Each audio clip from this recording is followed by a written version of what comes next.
hi, my name is Nicole Goode. I'm the director of SUPINE, and yes, that is it. And I'm Eva Larvoire, and I was the actress playing Sylvie in SUPINE as well. Right, so pretty much the film started with me reading a lot of Grimm's fairy tales. I wanted to sort of create my own version of that and not really drive it too much towards a fantastical narrative, but keep it grounded in reality. So I kind of did that by exploring isolation and how people kind of react to that, and I did a lot of research on just anthropomorphizing inanimate objects to cope with loneliness, and that's where the story began. Well, Nicole and I had worked together on a few projects, I think, before you started writing SUPINE, and so I think you approached me with a script quite early during the year, and then we talked about it quite a lot. And then Nicole changed the story to what it became, and I don't remember how many rehearsals we had.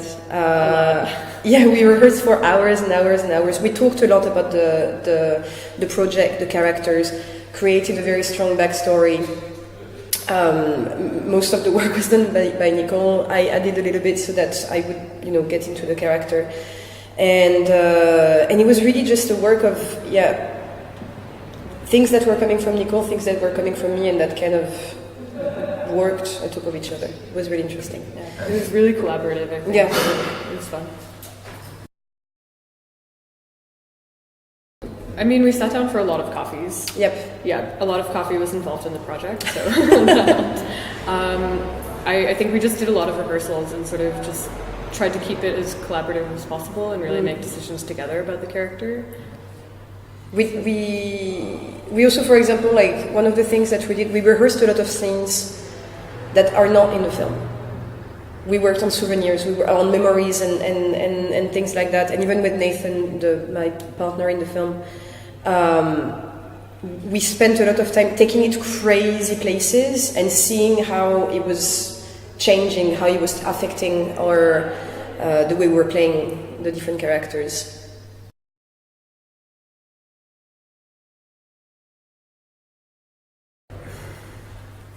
Like, I mostly drew from fairy tales, really. I didn't necessarily look at other films for reference. I looked to look at other sources. So I was mostly reading like Grimm's fairy tales, looking at illustrations, and that sort of helped us build the overall tone of the story.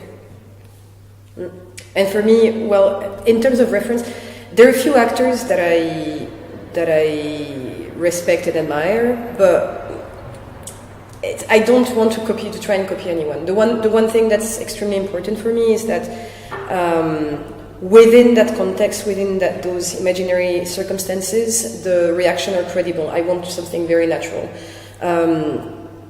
So that's what I was going for. But Sylvie was it was interesting because, it's a character that's extremely comfortable with inanimate objects that she gives a life to in her own head, and so she has all these conversations. But when it comes to interacting with actual living beings, things get a lot more complicated.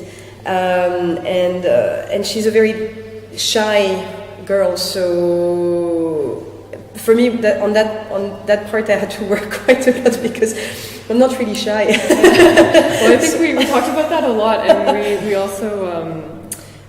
One big fear of mine was like, okay, I don't want Sylvie to come across as crazy or like evil or anything, and I think that like you did a really good job of just kind of making her very normal. Yes.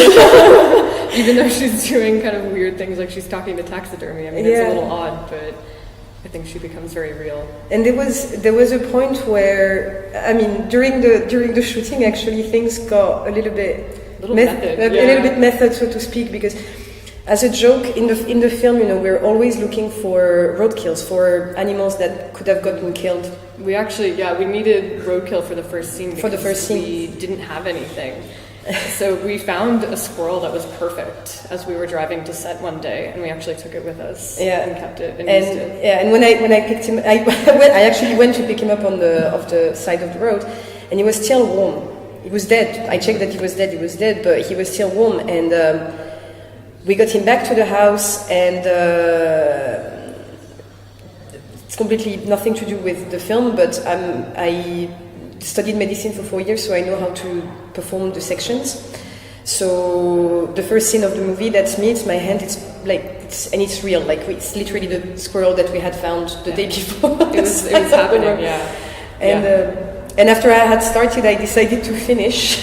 so I actually skinned the entire squirrel. It was really bizarre because she was kind of becoming Sylvie like more and more throughout the shoot. I would walk outside after shooting and just see her like at a table. There's a light and there's just a bloody squirrel carcass that she's kind of working on like into the night. So that was a bit of a normal thing to see after shooting each day.